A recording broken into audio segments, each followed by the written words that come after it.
300 years ago, on the Lancashire coast, there was a quiet corner filled with busy birds, flapping fish, and fragrant flowers. Unconcerned wildlife skipping across the sandhills, and bobbing beaks on the briny sea. Interrupting this sandy coastline was a small river known as the River Nile. No, not that one. This was more of a tiny trickle than a raging river.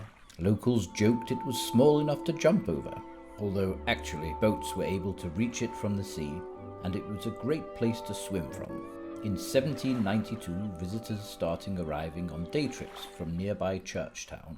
One lady, Mrs. Walmsley, was so taken by the area that she built a house right on the River Nile, with lovely views of the sandy wilderness and the Irish Sea beyond. This building was the first step along the gradual journey from a natural environment to the town of Southport that we know today. Soon after, Mr. Sutton, an enterprising publican from Churchtown, decided to build a hotel on the other side of the river in order to attract more visitors than he could manage in trips from his pub. Soon, folk from the growing industrial towns of Lancashire were coming to bathe and take in the healthy sea air. More buildings followed, guest houses started popping up, and wealthy individuals built holiday homes amongst the drier sandhills either side of the marshy track to Churchtown. The broad expanse of squishy land explains why Lord Street is so wide today. In 1820, upon the coronation of King George IV, the trodden path from Lord Street to the sea was named Coronation Walk. A year later, Christ Church was added. By the 1830s, this small settlement was starting to shape up smartly, with some houses being developed into shops, and landowners cooperating to organise things into a tidy town. A wide new street, Neville Street, was built which led through the dunes to the sea, providing a perfect space for more businesses to develop. It wasn't all plain sailing. When storms came, Lord Street could be battered by sands and waves. As protection, in 1835, the sandy stretch between Coronation Walk and Neville Street was reinforced with stone and a promenade built on top. A stroll along the prom to enjoy the views cost a penny. A few years later, it was extended north to the Victoria Baths, with a bridge over Neville Street. By 1848, things were getting really exciting. Railways were booming, and investors realised the financial potential of trains full of visitors to Southport. The first railway line steamed in from Liverpool, and a second from Wigan and Manchester, built in 1855, enabled wealthy businessmen to move their families to Southport while retaining easy access to their mills and factories in the industrial towns. These Victorian businessmen had loads of money. They invested it in new ventures to attract visitors to Southport. The very first iron pier designed solely for leisure was built, the longest in Britain, stretching 1,340 metres, that's 12 football pitches. It stretched out to sea over Southport's sandy beach. This time, a penny meant holiday makers could stroll along and look across to Lytham and Blackpool. Though Blackpool's iconic tower was yet to be built, they could even take a day trip to those resorts on a boat from the end of the pier. Inland, things were moving along too. Houses by this point were popping up everywhere. Southport was the place to be. One local landowner donated a patch of sandhills for an elegant park, giving it his own name, Hesketh Park.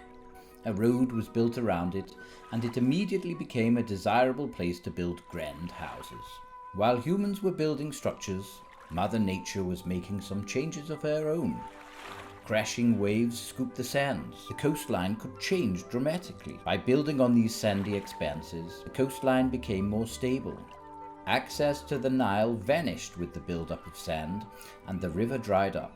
Many of the original buildings were demolished in place of new structures.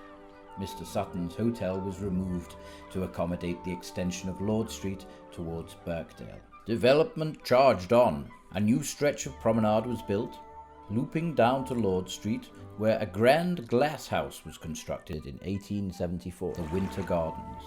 This colossal greenhouse was filled with exotic plants, plus a theatre and an aquarium. It provided an entertainment for tourists when the weather was cold. Now it's important to remember that while all this was going on, the coastline was constantly changing. The sea is gradually retreating overall, with the build-up of sand on the shoreline, though the water would occasionally come all the way up and crash against the promenade. The broad trend of receding sea meant that there was more land to be built on. In 1881, a new section of promenade was added, converting more of the beach into officially dry land and looping down to Hesketh Park. It was boom time in Southport, and a new railway, the Cheshire Line, brought visitors on a scenic route from Liverpool. It provided spectacular views of the coastline, curving across the sands down to the station on busy Lord Street. To prevent the sea from causing damage to the railway, an esplanade was built. A long raised bank keeping the sea away from the tracks, where people could walk or ride in horse-drawn carriages.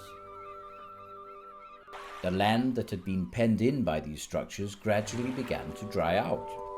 This provided the opportunity for a park and recreation grounds, with a new road, Rotten Row, along what used to be the beach below the sandhills. The sea continued to retreat, making it more difficult for tourists to appreciate its beauty without a long walk. The town's corporation didn't let this stop them. If the sea was absconding from Southport, they determined to dig a gigantic hole which would trap the water on one of its infrequent high tides. A marine lake was formed, with its own beach for paddling, splashing and sailing. Elegant gardens lined the promenade where the sea no longer reached. Scarisbrick Avenue was built in 1888 to provide direct access from Lord Street. Houses were demolished and bigger ones put in their place. Taller shops, banks and civic buildings appeared as the settlement became a renowned and established town. The first lake proved such a success that another quickly followed. By 1895, the two lakes were merged, securing Southport's place as the leisure destination for the summer.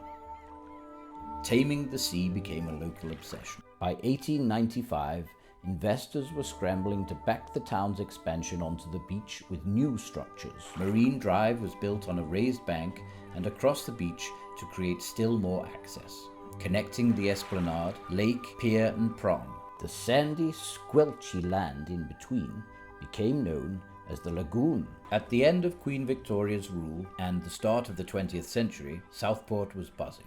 There were brash and noisy fairgrounds, helter-skelters and flying machines, and a large pavilion for concerts and entertainments. Birkdale, which had hitherto taken a dim view of being part of the seaside resort, merged with Southport in 1912. More parks, more attractions. A King's Garden opened in 1913 by George V himself. Plus a grand bathing lake the following year, ready just before the onset of the First World War. Even during the war, developments continued.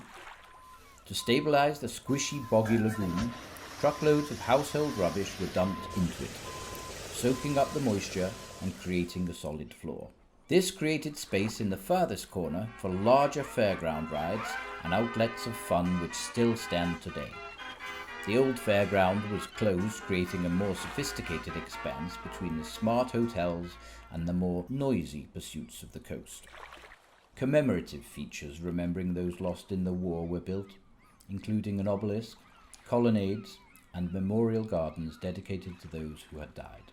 The remainder of the now dry lagoon was converted into Prince's Park, complete with Art Deco sea bathing lake reached via a Venetian bridge. Don't forget, 50 years earlier, all this had been under the sea. After World War II, changes hotted up again. The Cheshire Line was closed, big houses vanished, and in the 1960s, the marine lake was extended to make more room for sailing. The sand that had been dug out created islands. In the 1970s, the coastline was fixed. Marine Drive was extended nearly half a mile further out to sea than the promenade on its way to Crossens and Ainsdale. In the 1990s, the sea bathing lake disappeared under Ocean Plaza, with its shops, hotel, entertainments and car parks, covering the old lagoon and the first bathing pool. And so we come to the Southport that we know today, the seaside resort that emerged from the sandhills and the sea, adapting to the local geography, the natural changes, and the impact of its residents and visitors. The evidence of the town's development is still there in its urban layout, and the sand is under your feet when you walk the streets.